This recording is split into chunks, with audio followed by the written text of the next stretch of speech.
الحمد لله الذي هو الأول والآخر والظاهر والباطن، والصلاة والسلام على أشرف الأنبياء والمرسلين سيدنا ومولانا ومقتدانا أبي القاسم محمد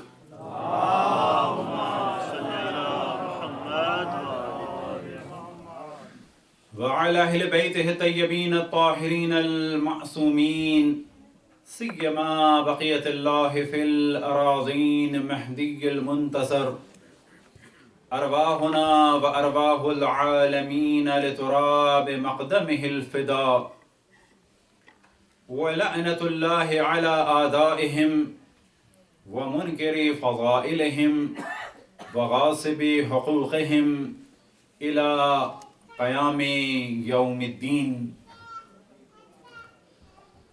وقال الله تعالى وهو أصدق القائلين: قل لا أسألكم عليه أجرا إلا المودة في القربى. صلوات.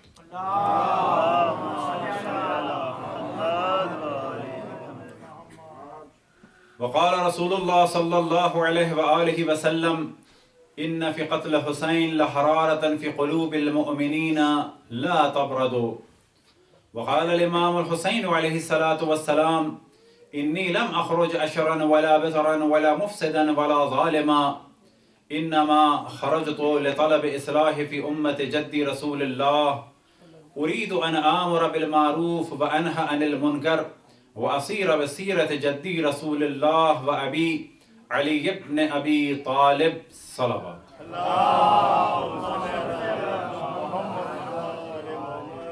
جب امام حسین علیہ السلام مدینے سے نکلے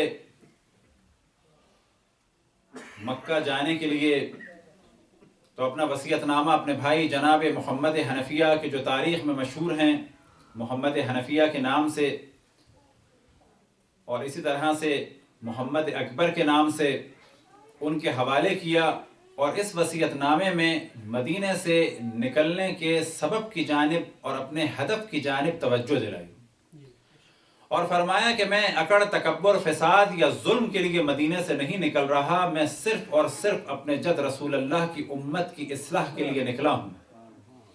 میں چاہتا ہوں کہ امر بالمعروف کروں اور نہیں عن المنکر کروں، اور اپنے جد رسول اللہ اور اپنے والد علی ابن ابی طالب کی سیرت پر عمل کروں. یہ تھا ترجمہ امام حسین علیہ السلام کی وصیت نامے کے خاص حصے کا، کہ جس کی جانب کل بھی ہم نے توجہ دلائی، اور ایام عظام عموماً اس جانب ہم توجہ دلاتے ہیں تاکہ عزادار اس جانب متوجہ ہوں کہ امام حسین کا ہدف کیا تھا، تاکہ وہی ہمارا ہدف رہے. ایسا نہ ہو کہ ہم بغیر ہدف کے آگے بڑھ رہے ہوں، کیونکہ جب تک امام حسین کا ہدف ہمارا ہدف نہیں ہوگا تو اس وقت تک نہ ہم حسینی بن سکتے ہیں اور نہ ہی ہماری عزاداری صحیح معنی میں عزاداری امام حسین بنے گی. پس بلا شک اس جانب توجہ رہے کہ اسلام در حقیقت تعلیمات قرآن اور اہل بیت کا نام ہے، اور ہمیں اللہ نے ان لوگوں میں سے قرار دیا کہ جو قرآن سے بھی متمسک ہیں اور اہل بیت سے بھی متمسک ہیں. ہم ان میں سے نہیں ہیں کہ جو کسی ایک سے متمسک ہو، بلکہ ہم ان میں سے ہیں کہ جو دونوں سے متمسک ہیں. اور اسی جانب توجہ دلائی اشرف الانبیاء حضرت محمد مصطفیٰ صلی اللہ علیہ وآلہ وسلم نے: انی تارکم فیکم الثقلین کتاب اللہ وعطرۃ اہل بیتی ما ان تمسکتم بہما لن تضلوا ابدا حتی یرد علی الحوض. میں تمہارے درمیان دو گرا قدر چیزیں چھوڑ کے جا رہا ہوں، ایک کتاب خدا، دوسرے اہل بیت. جب تک تم ان دونوں سے وابستہ نہیں ہوگے، جب تک تم ان دونوں سے وابستہ رہو گے اس وقت تک کبھی بھی گمراہ نہیں ہوگے. حتی یرد علی الحوض، یہاں تک کہ یہ دونوں میرے پاس حوض کوثر پر پہنچ جائیں گے۔ بس ضروری ہے کہ قرآن اور اہل بیت سے وابستہ رہا جائے، عقائد میں بھی اور احکام میں بھی۔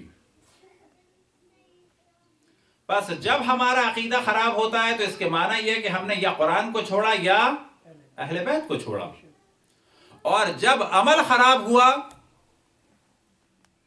چاہے وہ عمل کس صورت میں ہو، کیونکہ انحراف یا عقیدتی ہے یا عملی، یا عقیدہ خراب ہوتا ہے یا عمل خراب ہوتا ہے، اور دونوں صورتوں میں کیا چیز سبب بنتی ہے کہ جب ہم یا قرآن کو چھوڑتے ہیں یا اہل بیت کو چھوڑتے ہیں۔ بس اگر عقیدہ خراب ہوا تو دین سے نکلے، اور اگر عمل خراب ہوا تو عدالت سے نکلے، کیونکہ اگر کوئی حرام کام کرتا ہے تو عادل نہیں رہتا، فاسق ہو جاتا ہے۔ کل کچھ ہم نے توجہ دلائی، اور اس جانب پھر توجہ دلائیں کہ ہمیشہ ہماری روش ہے کہ پہلے قیام امام حسین کو واضح کیا جائے، پھر عزاداری کی اہمیت کو واضح کیا جائے، اور عزاداری کیسی ہو تاکہ اس روش پہ پھر چلا جائے۔ یہ کیفیت نہ ہو کہ جیسے پاکستان میں بعض ذاکرات اپنی بے پردگی کے لیے جواز لے کے آتی ہیں، کس صورت میں کہ اے مومنات، جب جناب زینب کی چادر نہیں رہی تو تمہارے سر پہ چادر کیوں ہے، تاکہ اپنی بے پردگی کو ایک جواز دے سکیں۔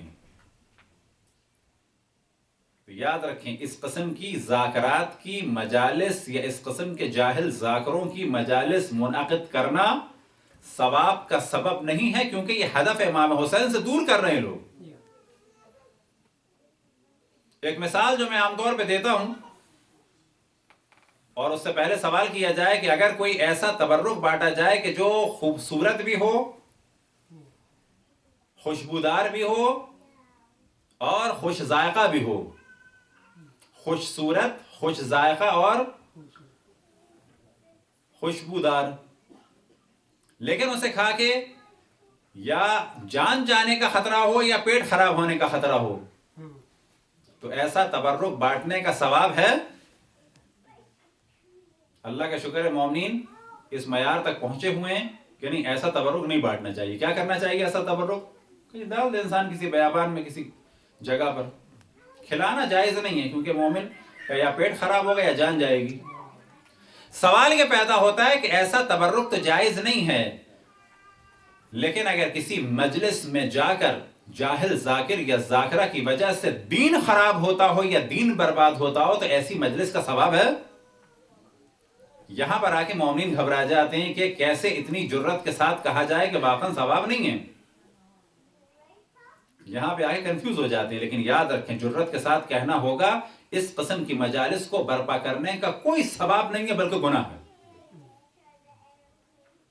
کیونکہ ایسے افراد مومنین کو ہدف امام حسین سے دور کرتے ہیں، قریب نہیں کرتے، دور کرتے ہیں۔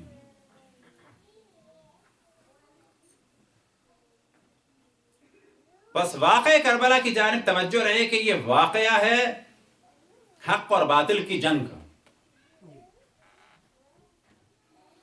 اور ہمیں ہمیشہ حق پر رہنا ہے، عقیدے کے اعتبار سے بھی حق پہ رہنا ہے اور عمل کے اعتبار سے بھی حق پہ رہنا ہے، کیونکہ صراط مستقیم یہی صراط قرآن اور اہل بیت ہے، عقیدے کے اعتبار سے بھی اور عمل کے اعتبار سے بھی۔ اور مومن کا اصل کام ہی یہی ہے کہ ہمیشہ اس کی جنگ رہے گی شیطان کے ساتھ، اور کمال یہ ہے کہ ہمیشہ وہ غلبہ پائے، کہ خداوند تبارک و تعالیٰ سے دعا ہے کہ بحق محمد وآل محمد، بحق خون مقدس امام حسین، ہم سب کے نفوس کو طاقت اور قدرت عطا فرمائے کہ ہم ہمیشہ تعلیمات قرآن اور اہل بیت سے وابستہ رہیں، اور ہمیشہ شیطان کی مخالفت کرتے رہیں، اور ہمیشہ قرآن اور اہل بیت علیہ السلام کے مطیع و فرما بردار رہیں، عقیدے میں بھی عمل میں بھی۔ کیا ہوا تاریخ اسلام میں؟ بس پہلا سوال، اب تیزی سے آگے بڑھیں گے، پھر اس کے بعد کل یا پرسوں سے پھر دوسرے موضوع کی جانب آگے بڑھیں گے، لیکن یہ اہم ترین سوال ہے، کیا امام حسین نے دین کو بچایا؟ بس پہلا جو اعتراض آتا ہے دشمنوں کی جانب سے وہ یہ آتا ہے کہ دین تو اللہ کا تھا، کیا ضرورت ہے کسی کو بچانے کی؟ دین کو خطرہ کیا ہو سکتا ہے کہ جو ایک انسان بچائے؟ یہ ایک وہ اعتراض ہے کہ جب ہم کہتے ہیں کہ امام حسین نے دین کو بچایا تو بعض دفعہ لوگ کہتے ہیں کہ دین تو اللہ کا تھا، یہ تو آئے دنیا کے لیے تھا، کیا ضرورت ہے کہ، اور کیوں ایسا تصور کیا جائے کہ ایک انسان، اب ہم تو امام کہتے ہیں لیکن بالآخر لوگوں کے نزدیک تو وہ ایک انسان ہے، بلا شک انسان ہے لیکن امام ہے۔ تو پہلا جواب ہمارا یہ ہوگا کہ کیا یہودیت اور مسیحیت اللہ کے دین تھے یا نہیں تھے؟ کیا وہ ایک ملک کے ذریعے یعنی فرشتے کے ذریعے وہ دین یعنی وہ تعلیمات آئیں یا نہیں آئیں؟ کیا وہ تعلیمات ایک نبی مرسل پر، ایک اولو العزم نبی تک پہنچی کہ نہیں پہنچی؟ کیا مسیحیت اور یہودیت میں انحراف ہوا یا نہیں ہوا؟ تو وہ بھی تو اللہ کے دین تھے۔ بس یہاں تک بات واضح ہو گئی کہ اللہ کے دین میں انحراف آ سکتا ہے۔ اللہ کی کتاب میں تحریف، جیسے کہ تورات انجیل میں ہوئی، تحریف ہو سکتی ہے، لیکن اب اللہ کا ارادہ یہ ہے کہ آخر نبی کے دین کی حفاظت کرنی ہے اور آخری کتاب کو تحریف سے بچانا ہے۔ لیکن اللہ کی سنت یہ ہے کہ ہر کام کو کسی سبب کے ذریعے سے انجام دیتا ہے۔ لیکن یہ یاد رکھیں، ہمارے ممبر پہ بعض دفعہ اس قسم کے جملے کہہ دیے جاتے ہیں کہ اللہ کسی کا محتاج ہے۔ یاد رکھیں، اللہ سبحانہ و تعالی کسی کا محتاج نہیں ہے، نہ ملائکہ کا محتاج ہے، نہ انبیاء کا محتاج ہے، نہ حتی اشرف الانبیاء کا محتاج ہے، کسی کا محتاج نہیں ہے۔ یہ اللہ نے ایک فضیلت دی ملائکہ کو، یہ اللہ نے فضیلت دی انبیاء کو، یہ اللہ نے فضیلت دی اشرف الانبیاء کو، یہ اللہ نے فضیلت دی اہل بیت رسول اللہ کو دین کی حفاظت کے لیے۔ اللہ محتاج کسی کا نہیں، یہ ذہن میں رہے، اللہ کسی کا محتاج نہیں ہے، نہ تعلیمات میں نہ خلقت میں۔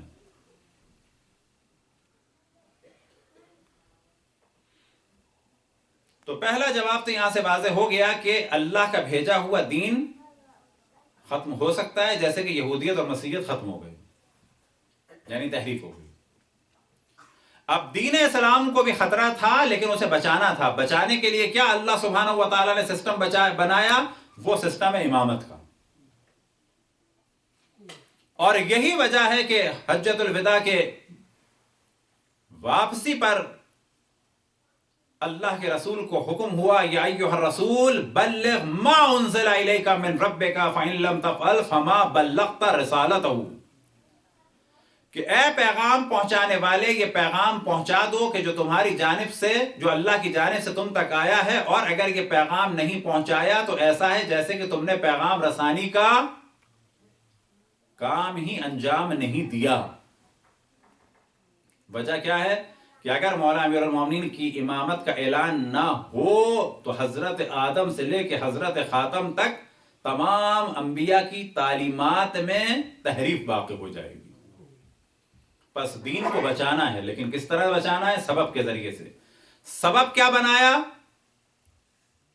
امامت ائمہ اثنا عشر۔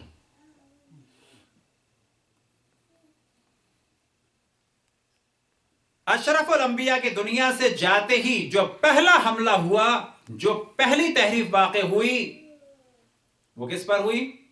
وہ امامت کے خلاف ہوئی۔ ایک سوال جو بعض دفعہ ہم کرتے ہیں کہ ممکن ہے کبھی کوئی اسے سنے تو کہے گا شاید کوئی بہت شدت اور تعصب والی ہم بات کر رہے ہیں۔ بعض وہ کتابیں جو بعض مذاہب اسلامی کے نزدیک بہت اہم ہیں، نہ کہ ہماری کتابیں، بعض دیگر مذاہب کی کتابیں، سوال کیا جائے کہ ان میں زیادہ توہین اللہ کی ہے یا رسول اللہ کی ہے یا مولا امیر المومنین کی ہے؟ بلکہ سوال کیا جائے کہ رسول اللہ کی زیادہ توہین ہے ان کتابوں میں یا مولا امیر المومنین کی زیادہ توہین ہے، تو جواب ملے گا مولا امیر المومنین کی اتنی توہین نہیں جتنی رسول اللہ کی اور اللہ کی توہین ہے۔ اب ایک سوال کیا جائے کہ یہ دشمنان اہل بیت، یہ منافقین کہ جن کے نفاق کی علامت ہے بغض اہل بیت، کہ جن کے نفاق کی علامت ہے بغض اہل بیت، کیونکہ ایمان کی علامت ہے حب اہل بیت۔ لا علی لا یحبک الا مؤمن، اے علی تم سے سوائے مومن کے محبت کوئی نہیں کر سکتا۔ ولا یبغضک الا منافق او کافر، اور تم سے بغض صرف منافق اور کافر رکھ سکتا ہے۔ اب یہاں پر سوال کیا جائے کہ یہ جو ہم نے سوال کیا کہ زیادہ توہین ان کتابوں میں رسول اللہ کی یا مولا امیر المومنین کی، جواب کیا ہے؟ رسول اللہ کی زیادہ توہین ان کتابوں میں۔ بلکہ اگر بہت صاف کہا جائے کہ جتنی توہین ہے ان بعض کتابوں میں جو بعض مذاہب اسلامی کی ہیں، خدا نہ کرے کہ یہ کتابیں پبلک میں اس طرح سے آئیں، تو یہ جو کفار نے بعض فلمیں بنائی ہیں، یہ فلمیں کچھ نہیں ہیں ان کتابوں کی، ان کتابوں میں جو روایات نقل ہوئی ہیں اشرف الانبیاء کے لیے، یہ فلمیں کچھ نہیں ہیں اس کے سامنے، جو توہین ان کتابوں میں ہے۔ اب یہاں سے ایک نیا سوال ذہن میں آ سکتا ہے کہ پس اصل ٹارگیٹ کون تھا؟ تو جواب یہ ہے کہ اصل ٹارگیٹ ان دشمنوں کا، ان منافقوں کا کون تھے؟ اشرف الانبیاء حضرت محمد مصطفیٰ صلی اللہ علیہ وآلہ وسلم۔ بس اہل بیت پہ کیوں ظلم کیا؟ اس وجہ سے ظلم کیا کہ اصل ٹارگیٹ اشرف الانبیاء تھے، لیکن وہ یہ جانتے تھے کہ اس وقت تک رسول اللہ کو نقصان نہیں پہنچایا جا سکتا، یعنی ان کے دنیا سے جانے کے بعد، نقصان سے کیا مراد؟ ان کی تعلیمات کو، ان کے دین کو اس وقت تک نقصان نہیں پہنچایا جا سکتا جب تک اس دین اور اس تعلیمات کے ارد گرد جو محکم قلعہ ہے اس کو توڑ نہ دیا جائے۔ اس قلعے کا کیا نام تھا؟ اس قلعے کا نام تھا امامت علی ابن ابی طالب۔ صلوات پڑھیں بر محمد وآل محمد۔ لہذا سب سے پہلے بعد رسول اللہ جو ظلم ہوا وہ کس پر ہوا؟ اس قلعے پہ ظلم ہوا۔ سب سے پہلے ظلم ہوا مولا امیر المومنین پر۔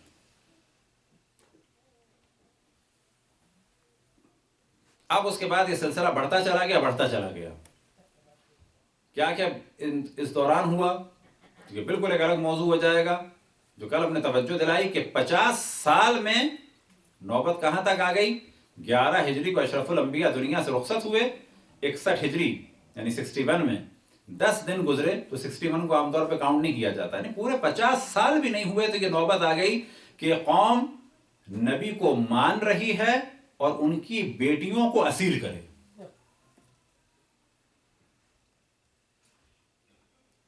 نبی کو نبی مانے۔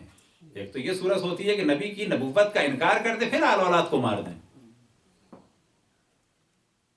لیکن عالم اسلام میں کیا ہوا کہ نبی کی نبوت کا اعلان کیا جائے، دن میں 5 دفعہ نہیں 10 دفعہ اعلان کیا جائے۔ 10 دفعہ کیسے؟ اذان میں اور اقامت میں، اور 10 دفعہ نہیں اس سے زیادہ اعلان کیا جائے۔ کہاں پر؟ تشہد میں۔ اور اس کے بعد اسی نبی کی بیٹیوں کو اسیر کیا جائے۔ کیسے اسیر کیا جائے؟ خالی اسیر جو ہے وہ کافی نہیں ہے، کربلا کو اگر واضح کرنا ہے تو کہا جائے گا ایسے اسیر کیا جائے جیسے کافر کنیزوں کو کرتے ہیں اسیر۔ یہ جملہ بظاہر سخت لگے گا آپ کو، لیکن مسائل میں ہم توجہ دلائیں گے کہ جو خطبات میں بھی یہ ذکر ہوا کہ ایسے اسیر کیا گیا جیسے کافروں کو اسیر کیا جاتا ہے، مسلمانوں کو اسیر نہیں کیا جاتا تھا۔ رسول کے نواسے کے سر کو تن سے جدا کیا، نوک نیزہ پہ بلند کیا، نبوت کے اعلان کے ساتھ۔ انکار نبوت کرتے پھر یہ سب کچھ کرتے تو اتنا مسئلہ نہیں تھا،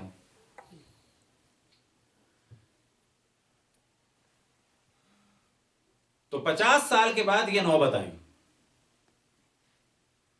بس پہلا سوال جو آتا ہے ذہن میں وہ کیا آتا ہے؟ کیا امام حسین نے دین کو بچایا؟ ہم یہ کہتے ہیں امام حسین نے دین کو بچایا. تو پہلا سوال کیا اٹھا اس جانب سے؟ کیا اللہ کا بھیجا ہوا دین خطرے میں پڑ سکتا ہے؟ جواب یہ تھا کہ بالکل پڑ سکتا ہے، جیسے کہ یہودیت اور مسیحیت. اسلام خطرے میں پڑ سکتا تھا، لیکن اللہ نے سبب قرار دیا اسلام کو بچانے کا، اور وہ سبب کیا بنایا؟ امامت ائمہ اثنا عشر. لہذا سب سے زیادہ ظلم اسی امامت کے قلعے پہ ہوا، کہ جو اسلام کے گرد تھا، کہ پہلے اس قلعے کو توڑا جائے. جب یہ قلعہ ٹوٹ جائے گا، اس کی محکم دیواریں ٹوٹ جائیں گی، تو پھر اندر جا کے اسلام کو برباد کریں. لیکن یہ قلعہ اتنا محکم تھا کہ اس قلعے پہ بہت حملے ہوئے، اور اس قلعے نے ہر حملہ سہا، لیکن دین کو برباد نہیں ہونے دیا. اس قلعے نے بڑے مصائب سہے، لیکن دین کو برباد نہیں ہونے دیا. اب 50 سال میں نوبت کہاں تک آئی؟ پھر ہم توجہ دلائیں کہ موضوع بلا شک ایک طویل موضوع ہے کہ اس پوری تاریخ کو بیان کیا جائے، لیکن 50 سال میں نوبت کہاں تک آ گئی کہ یزید جیسا فاسق، فاجر، زانی، شرابی، بندر اور کتوں سے کھیلنے والا کیا بن گیا 50 سال سے کم مدت میں؟ امیر المؤمنین، خلیفۃ الرسول، رسول اللہ کا جانشین، خلیفۃ المسلمین، مسلمانوں کا حاکم. اب یہ بیعت طلب کر رہا ہے امام حسین علیہ السلام سے. تو بیعت کے کیا معنی ہے؟ فقط ایسا نہیں جا کے ہاتھ پہ ہاتھ ٹچ کر دیا اس کے بعد ایسے گزر گئے، نہ. یعنی بیعت طلب کر رہا ہے، سے کیا مراد؟ کہ امام حسین علیہ السلام یزید کے ہر قول اور فعل کو ویریفائی کریں کہ ہاں بالکل صحیح ہے، میں تمہارا مطیع و فرما بردار ہوں، جو تم کرو گے صحیح ہے. اگر امام حسین بیعت کرتے تو کیا ہوتا؟ آج یزید بھی وہی مقام پا لیتا جو اور بہت سارے لوگوں نے پایا، اور یزید کی سیرت اور سنت دین بن جاتی. اور آج فضائل امام حسین کو ہم سے زیادہ بنو امیہ والے بیان کرتے. کیوں بیان کرتے؟ تاکہ وہ یہ بتا سکیں کہ جس کی اتنی فضیلت ہے اس نے بیعت کی ہے، تمہیں کیا پریشانی ہے؟ امام حسین کی یہ فضیلت ہے، یہ فضیلت ہے، یہ فضیلت ہے، یہ فضیلت ہے، یہ فضیلت ہے، یہ فضیلت ہے، اور اس صاحب فضیلت نے، اس بلند مقام ہستی نے یزید کی بیعت کی ہے. تم کون ہوتے ہو یزید کی مخالفت کرنے والے؟ یہی وجہ تھی کہ جب یزید کی بیعت کا سلسلہ شروع ہوا 57 ہجری میں، تو اچھے خاصے لوگوں نے مخالفت کیا. صاحب نے مخالفت کی، حضرت عائشہ نے مخالفت کی، لیکن نتیجہ نہیں نکلا. ایک مثال جو پہلے بھی ہم نے بیان کی کہ ایک دفعہ ظاہراً این یونیورسٹی میں یوم امام حسین تھا، تو ہم نے وہاں پروفیسرز کو مخاطب کر کے یہی کہا کہ آپ بھی یہ جانتے ہیں کہ یزید فاسق و فاجر و زانی و شرابی اور بندر اور کتوں سے کھیلنے والا تھا. ایک عام آدمی بھی یہی جانتا ہے. آپ کو زیادہ جاننا چاہیے اس عام آدمی کی نسبت. تو اچھے خاصے پروفیسرز وغیرہ بھی کو الرٹ ہو کے بیٹھے کہ بھئی کیا زیادہ جاننا چاہیے؟ تو ہم نے کہا آپ کو یہ سوال کرنا چاہیے کہ یزید آیا کہاں سے، کون لایا اسے؟ کیونکہ جب یزید پہ لعنت بھیجی جائے اور جب یزید کی مذمت کی جائے تو یہ بھی دیکھا جائے کہ اس کو لایا کون تھا، کہاں سے آیا تھا؟ آسمان سے آیا تھا یا زمین سے اگا تھا؟ کس نے اس کی بیعت کے لیے بیت المال کے دروازے کھولے تھے اور برباد کیا تھا بیت المال کو؟ تو جواب ملے گا کہ یزید جیسے فاسق اور فاجر کو اس کا باپ لایا تھا، اور ایسے فاسق اور فاجر کو امیر المؤمنین اور خلیفۃ المسلمین اور خلیفۃ الرسول بنایا تھا. کتنے سال پہلے؟ 50 سال سے پہلے. 45-46 سال میں یہ حال ہو گیا اسلام کا. البتہ اس سے زیادہ حال خراب ہو چکا تھا، لیکن یہ بالکل فائنل یہاں تک کیفیت پہنچی. بس اگر امام حسین یزید کی بیعت کر لیتے دین برباد ہو جاتا. یہ آج نوبت نہ آتی یہاں تک، 10-20 سال کے بعد ہی دین برباد ہو چکا ہوتا. یہ نوبت نہ آتی کہ یزید صحیح ہے یا غلط ہے، ایسا نہیں، یزید دین بن جاتا.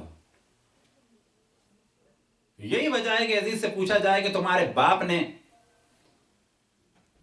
ہول سیل ریٹ پر لوگوں کے ایمان کو خریدا اتنے لوگوں نے تمہاری بیعت کر لی، کافی نہیں تھی؟ ایک حسین ابن علی بیعت نہ کرتے تو کیا چلا جاتا، چھوڑ دو. لیکن وہ جواب دے گا کہ اگر ایک حسین ابن علی میری بیعت کر لے اور باقی کوئی بیعت نہ کرے تو مجھے سب کچھ مل جائے گا، اور تمام افراد میری بیعت کر لیں اور حسین ابن علی نے اگر بیعت نہیں کی تو بھی کچھ بھی نہیں ہے. اور یہ نظریہ خود بتا رہا ہے کہ امام حسین اس وقت بھی مرکز تھے اور آج بھی مرکز ہیں. صلوات پڑھیں پر محمد و آل محمد. تو پہلا مرحلہ تو یہاں تک کلیئر ہو گیا کہ اگر امام حسین بیعت کرتے تو کیا ہوتا، دین برباد ہو جاتا. اب ایک چیز ہمارے ایک جملہ عام طور پہ کہہ دیا جاتا ہے کہ امام حسین نے جنگ کی. ایک حد تک غلط بھی نہیں ہے، لیکن حقیقت یہ کہ امام حسین نے جنگ نہیں کی. ہاں عملی اعتبار سے ظاہر اس وقت جنگ ہوئی، لیکن جنگ امام حسین نے نہیں کی. یہ آپشن تو یزید نے چھوڑا تھا کہ یا حسین ابن علی سے بیعت لو یا اس کا سر تن سے جدا کرو اور یہاں بھیجو. امام حسین کے پاس ان دو آپشن میں سے فقط ایک پر عمل کا امکان تھا، بیعت نہیں کر سکتے تھے. لیکن امام حسین نے جنگ نہیں کی، یاد رکھیں. امام حسین تو ان دو امر کے درمیان ایک میں مرتکز تھے کہ یا یہ اب یہ نہیں کر سکتے تھے، بچا کیا، یہی کہ اپنی جان دے دیں. امام حسین نے جنگ نہیں کی، امام حسین نے اپنی جان دی، اپنا دفاعی جہاد کیا. وہ بھی انتہائی مجبوری کے عالم میں. سب سے پہلا مرحلہ تھا خطبوں کا، لہٰذا توجہ دلائی. کیا تم لوگ نہیں جانتے کہ میں کون ہوں؟ کیا تمہیں نہیں معلوم کہ رسول کے نواسہ اس وقت میرے علاوہ کوئی نہیں ہے؟ کیا میں نے کسی حرام کو حلال کیا ہے؟ کیوں تم چاہتے ہو؟ تو پہلا مرحلہ ان کے خطبات کا تھا.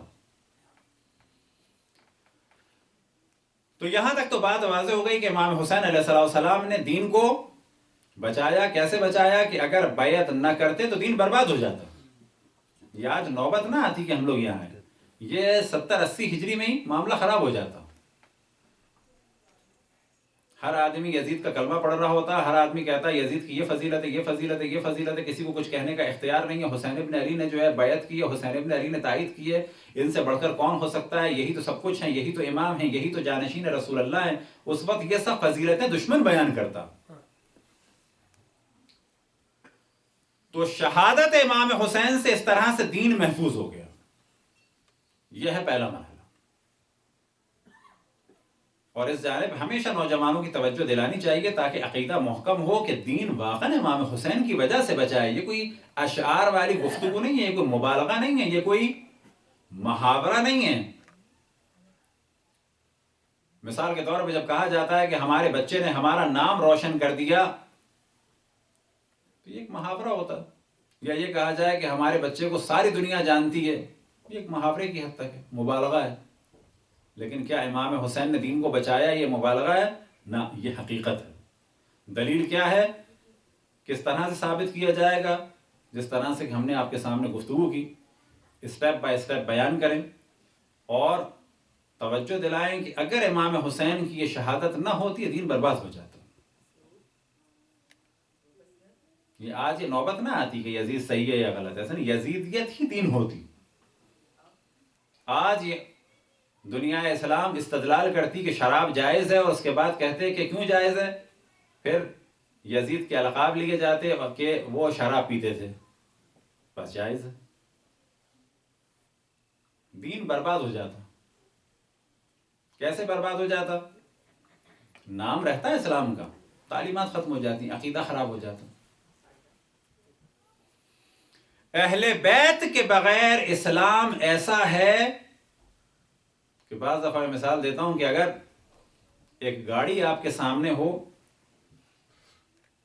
کہ جس میں نہ فیول پمپ ہو، نہ انجن ہو، نہ چل سکتی، کچھ بھی نہ ہو، لیکن اسے کیا کہا جائے گا؟ وہ جو پڑا ہے گاڑی. تو یہاں پر یاد رکھیں کہ یہ گاڑی ہے کہنے کی حد تک، لیکن یہ وہ گاڑی نہیں ہے کہ جو منزل تک لے جائے. اہل بیت کے بغیر اسلام ایسا ہی ہے، اسلام مانا جائے گا لیکن اللہ تک نہیں لے جائے گا. اگر اہل بیت کو مائنس کیا تو یاد رکھیں اسلام نام کا کہلائے گا، اللہ تک نہیں لے جائے گا. بالکل اس گاڑی کی طرح سے ہے کہ جس کو گاڑی کہا جائے لیکن گاڑی کسی کام کی نہیں. اب اگلا مرحلہ کہ امام حسین نے دین کو بچا لیا.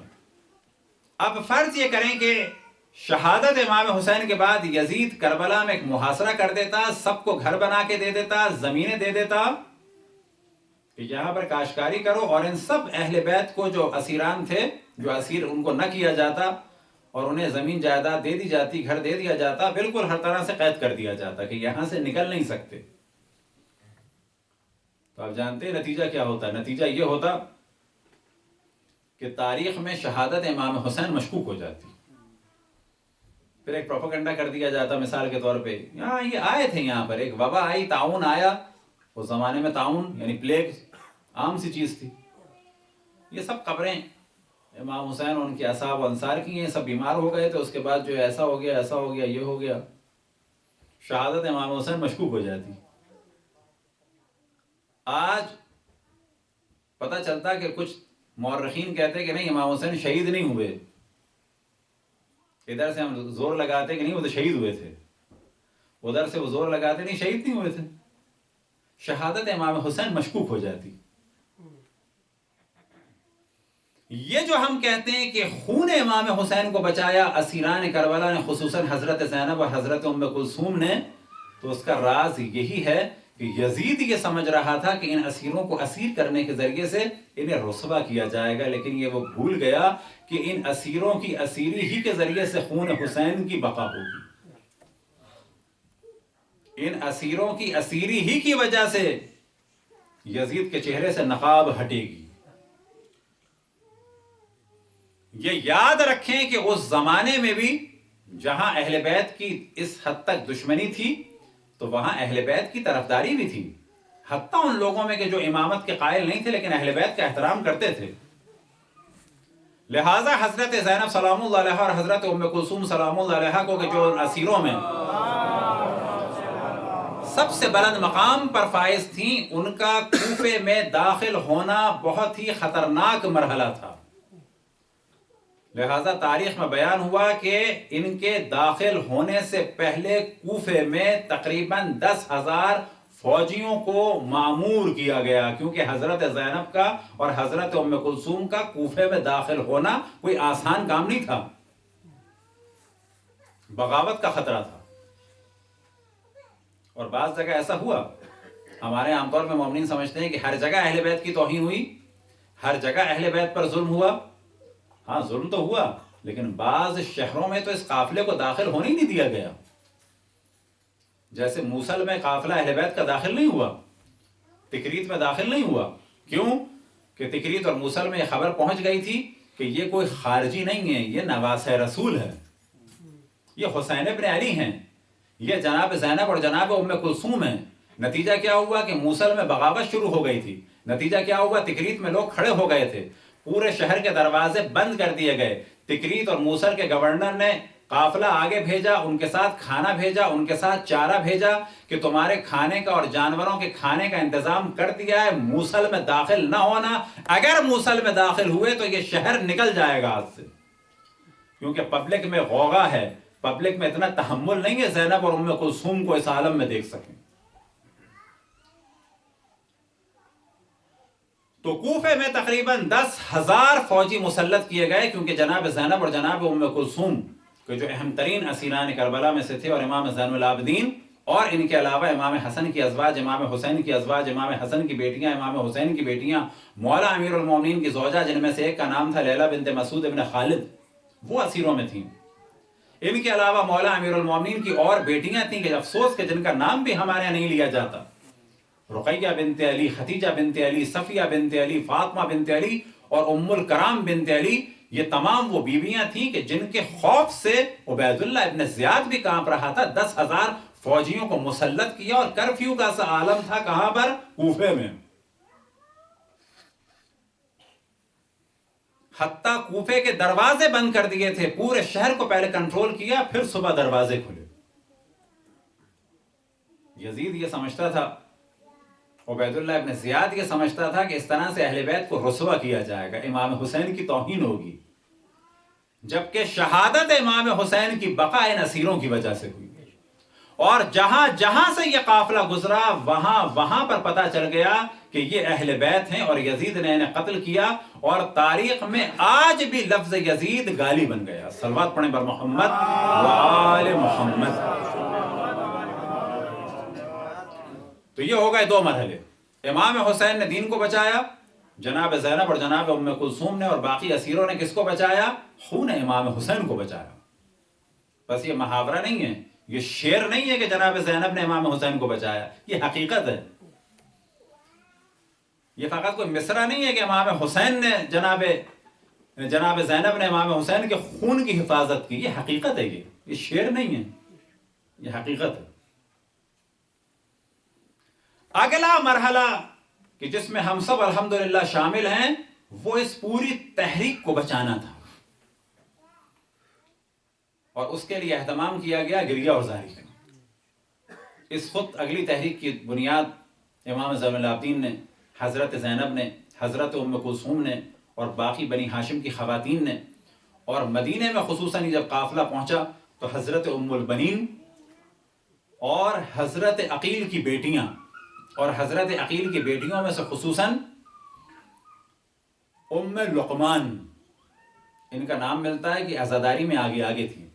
اب یہ عزاداری اتنی سادی سی نہیں تھی، پورے مدینے میں گریہ ہوتا تھا، محلے بنی ہاشم سے خواتین نکلتی تھیں، ان کی طرفدار خواتین نکلتی تھیں، یہ لوگ بقی میں پہنچتے تھے اور وہاں پر گریہ ہوتا تھا، اور ایسا گریہ ہوتا تھا کہ بعض دفعہ تو خود بنو امیہ کے افراد رو پڑے،